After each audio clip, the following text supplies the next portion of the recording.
Le Kinyan à Torah que l'on va voir aujourd'hui, c'est Pilpul HaTalmidim. Hier, nous avons vu B'siyata Dishmaya, Dikduk Chaverim. Aujourd'hui, nous allons voir Pilpul HaTalmidim. Dikduk Chaverim, hier, on a vu Dikduk Chaverim, Apshatou, qu'on a mis Dekdek. Mais le Pilpul se fait d'Avka avec les Talmidim, le Pilpul HaTalmidim. On va essayer de mettre en relief l'importance de Pilpul, pas Chaverim, Talmidim. Il n'y a pas marqué Pilpul Chaverim, Pilpul Talmidim. Dikduk Chaverim, la précision, à travers l'échange, il y a un pilpoul qui se fait avec les talmidim. Alors le pilpoul, c'est bien. Attention, un vrai pilpoul. Un pilpoul l'amita shel Torah, pas un pilpoul en l'air. Un vrai pilpoul à talmidim. Et ça se fait d'Afka avec talmidim. Pourquoi d'Afka avec les talmidim? Les maasé, quand quelqu'un qui, Khalila, ouais, je précise que c'est une pensée qui pourrait effleurer l'esprit de certaines personnes qui sont pas très justes. Il dit pourquoi enseigner la Torah? Allez, il enseigne la Torah, tu enseignes la Torah à ceux qui sont inférieurs à toi. Tu perds ton temps. À quoi ça sert? D'abord, tu perds ton temps. En plus, est-ce qu'ils te feront découvrir des choses? Tu aurais pu pendant ce temps-là faire de très belles choses, progresser, avancer. Maintenant, qu'est-ce que tu fais? Maintenant, tu es là avec des talmidim, ouais, des fois des gosses de 14, 15, 17 ans. Et toi, tu es déjà bien plus haut. Et à quoi ça te sert? À quoi ça te sert d'enseigner à des enfants? Ça veut dire que tu perds ton temps et pendant ce temps-là, tu aurais pu découvrir de très belles choses. Donc, par exemple, tu perds ton temps, tu ne découvres rien, mais en plus, tu aurais pu pendant ce temps-là exploiter autrement ton temps pour progresser. Donc, a priori, tu freines ton progrès à partir du moment où tu t'es mes pelle-pelle. Ici, la Mishnah nous dit non. Quelqu'un qui souhaite acquérir la Torah, il doit être dans un échange de Pilpul HaTalmidim. Évidemment, les Talmidim aussi gagnent, mais tout le monde gagne. Pilpul HaTalmidim. Pourquoi Pilpul HaTalmidim est si important? Il y a une Gemara que j'aime bien, qui me touche à chaque fois que je la lis, c'est la Gemara dans Masechet Ta'anit, Daf Zayin Amud Aleph. Marqué Amar Rav Nachman bar Yitzchak. Lama nimshelu divrei Torah ke'etz. Il est marqué Etz Chaim hi la mahzikim ba. C'est quoi Etz Chaim Hila Machzikim Ba? Juste pour notre relief, c'est quoi Etz Chaim? Ça veut dire que le monde est dans une situation, donc est comme un océan. Et puis dans un océan, il faut garder la tête au-dessus de l'eau. Ça, il doit garder impérativement la tête au-dessus de l'eau. Et qu'est-ce qui lui permet de garder la tête au-dessus de l'eau? C'est un Etz. C'est un bois, il y a un tronc qu'il va saisir et qui va lui permettre de garder la tête au-dessus de l'eau. Etz Chaimhi, et donc ce Etz, c'est un Etz qui est un tronc de vie, parce qu'il lui permet donc de garder la tête sur de l'eau. Et donc il y a marqué Etz Chaimhi la Machzikim Ba. La Machzikim Ba, il n'y a pas marqué Machzikim Ota. Etz, c'est féminin ou masculin? On discute tout de ça. Ouais. Enfin, compagnie, Etz Chaimhi la Machzikim Ba. Donc dans ce Etz-là, la Torah, elle est Ba, c'est Etz, c'est masculin, mais Ba, c'est la Torah. La Torah est comparée à Etz Chaim. La Torah est comparée à Etz Chaim. Machzikim Ba, la Torah. Donc la Torah, elle est comme un Etz Chaim.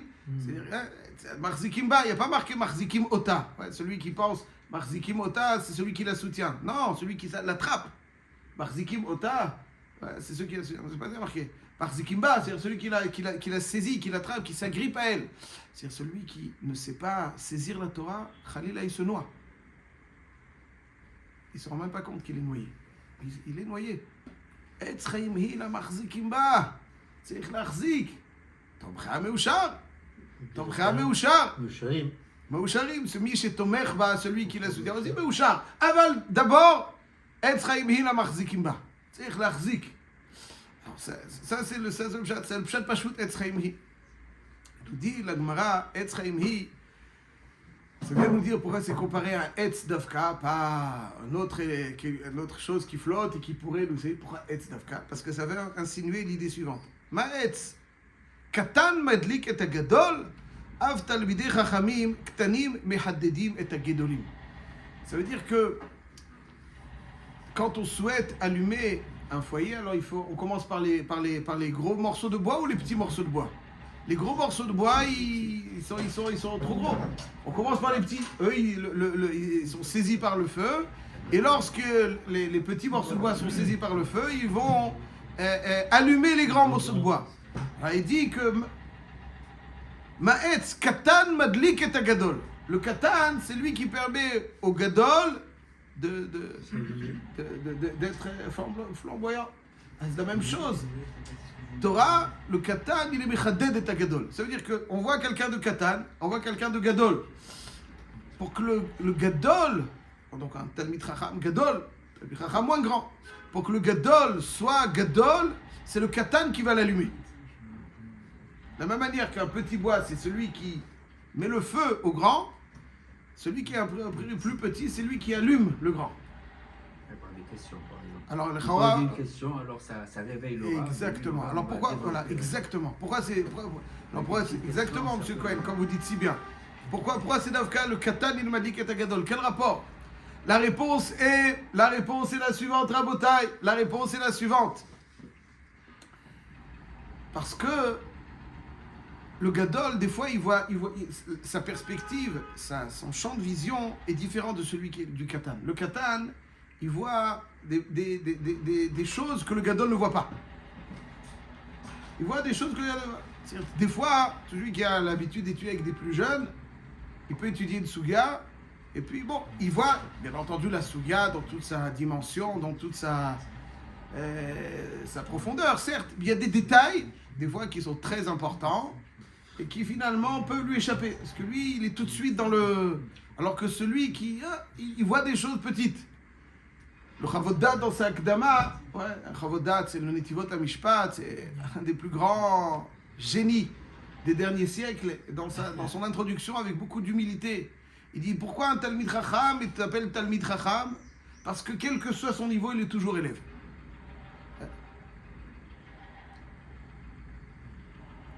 Des fois, il y a des gens qui appellent d'autres personnes leurs élèves. Je ne sais pas qui est élève de qui en général. Peut-être le maître, il est aussi une facette d'élève. L'élève, chacun apprend de l'autre. Chacun apprend de l'autre. Donc ça, c'est mon élève. Toi aussi, tu es son élève. Il dit, regarde, tu es mon élève. Toi, tu es mon élève. Moi, je suis ton élève aussi. Chacun a appris de l'autre. Il dit, c'est pour ça qu'un chacham, il est toujours talmid. Sinon, tu n'es plus chacham. Chacham, c'est quoi ça? Et il dit le Chavod Dat, donc comme un chacham est toujours talmid, il apprend donc même de celui qui est plus petit que lui. Et il dit donc le Chavod Dat, Chavod Dat, c'est j'exprime mon avis. Chavod Dat. Il dit j'exprime l'avis, je n'impose pas.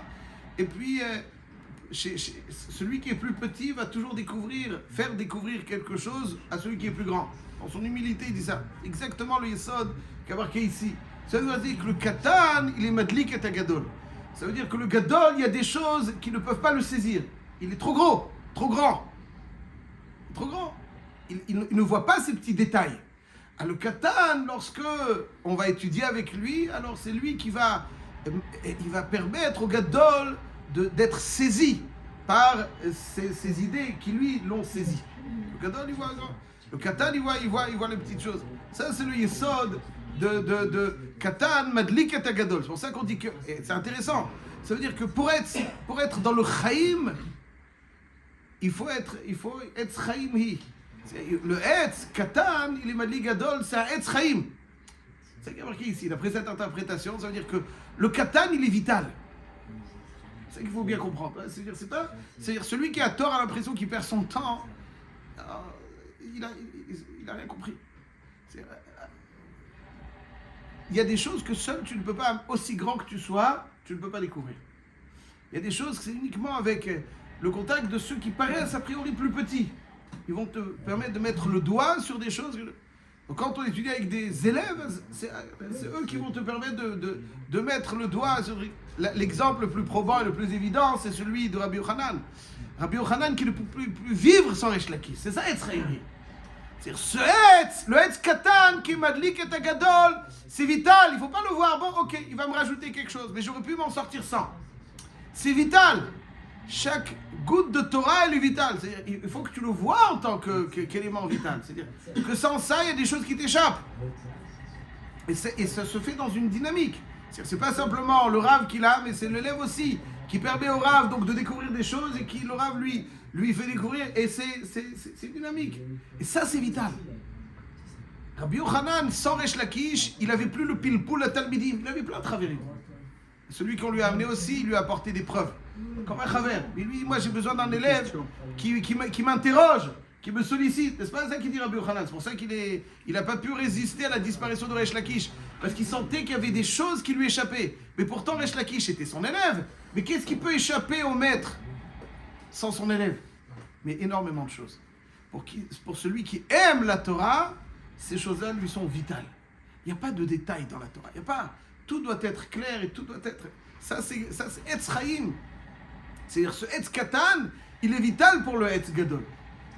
Il est marqué dans le Pirkei Avot, Perek Dalet Mishnah. Là on est dans le Perek Vav, dans la Braïta. Il y a une Mishnah aussi, Rabbi Ishmael ben Omer, Alomed Almenat Lelamed, c'est-à-dire celui qui étudie pour enseigner. Maspikin biyado lilmod ulelamed. Ve'almenat, ve'alomed almenat la'asot. Maspikin biyado lilmod ulelamed lishmor ve'la'asot. C'est quoi ve'alomed almenat la'asot? Quoi, pour faire les mitzvot? Il y a marqué הלומד על מנת ללמד, מסביב לדבר ללמד. הלומד על מנת לעשות. מספיקים בידו ללמוד וללמד, לשמור ולעשות. Il dit le natif de Vologine, על מנת לעשות, il cherche à générer de la Torah. Il cherche à לעשות, créer de la Torah, générer des חידושים, générer de la Torah. אז מספיקים בידו ללמוד וללמד. לשמור, ça veut dire se souvenir. ולעשות, il permet de générer de la Torah. C'est l'ilmod parce que c'est comme ça que c'est en étant melamed qu'on génère donc la Torah. Et donc ça c'est la première compréhension de base de pilpoul à talmidim. Le pilpoul à talmidim, le pshat est que sans les talmidim il n'y a pas de pilpoul et sans pilpoul il n'y a pas, donc il y a une dimension de vitalité de la Torah qui nous échappe.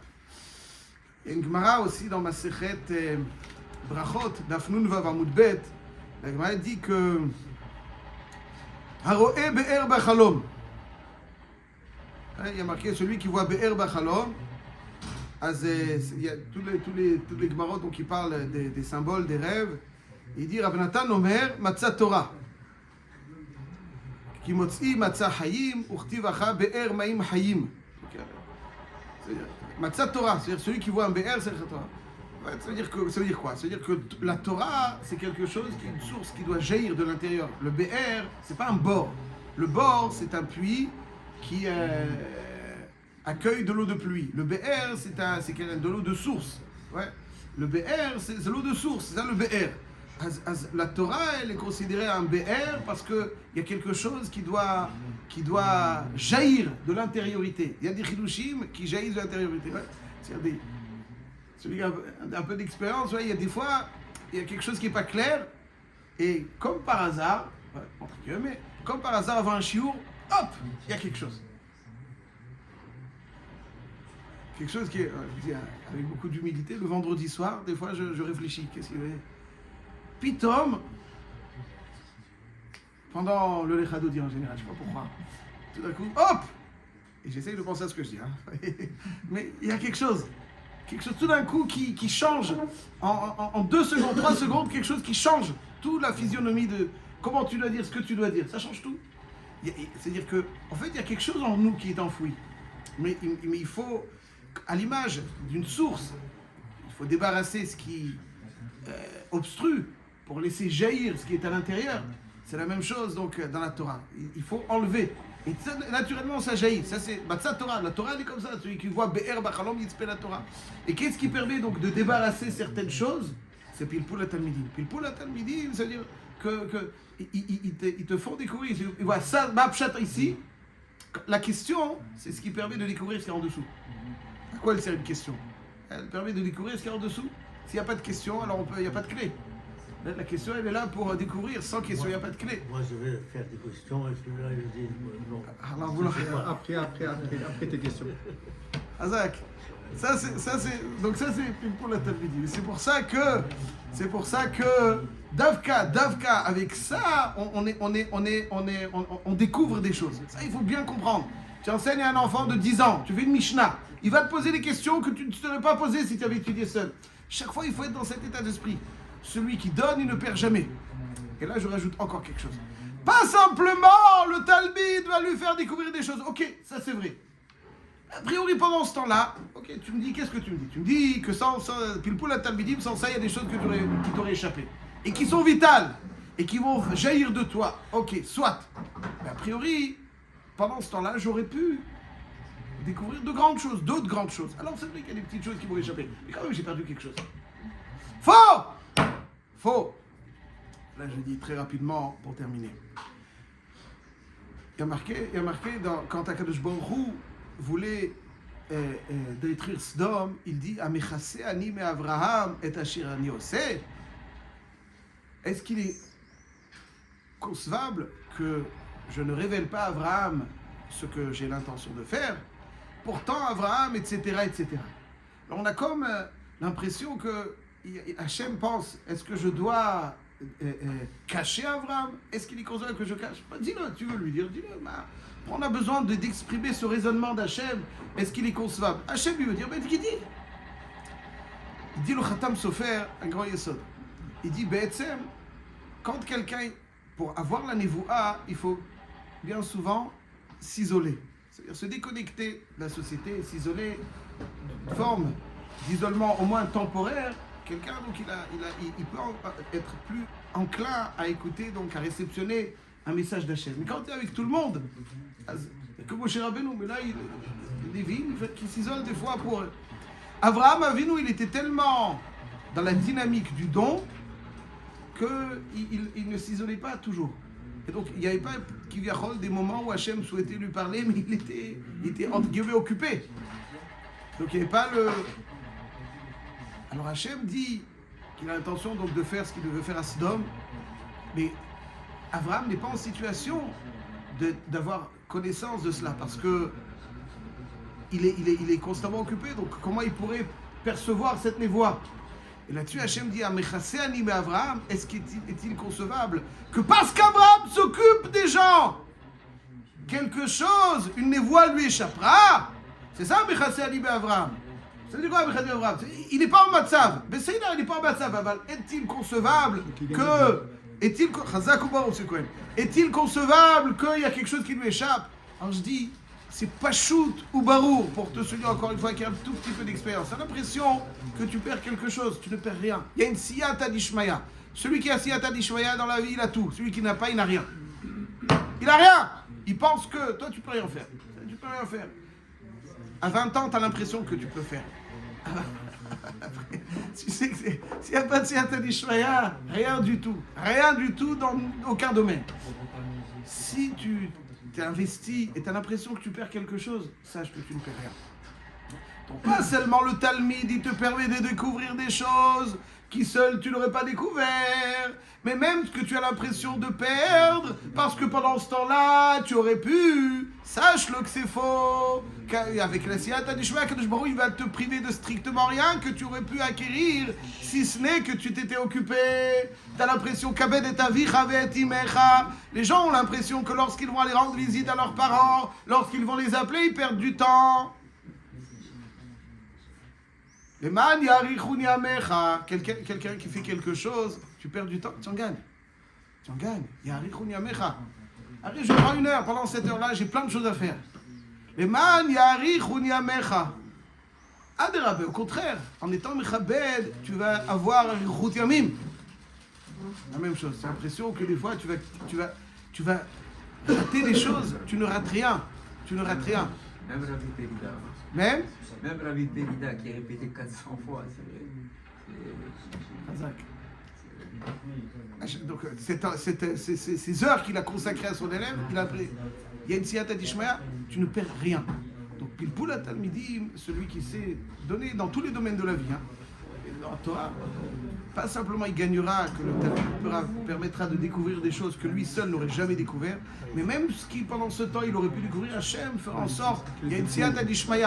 En quelques minutes, il va découvrir des choses que d'autres découvriront en quelques heures. Et ça, c'est véritablement le kinyan de la Torah. Le kinyan de la Torah, c'est que chaque détail de la Torah est un détail de Chaim, et grâce au Pilpoul Talmidim, on est avec dans ces dimensions de Chaim qui, dans les moindres détails, rajoutent de la vitalité et sont donc vitales, par définition.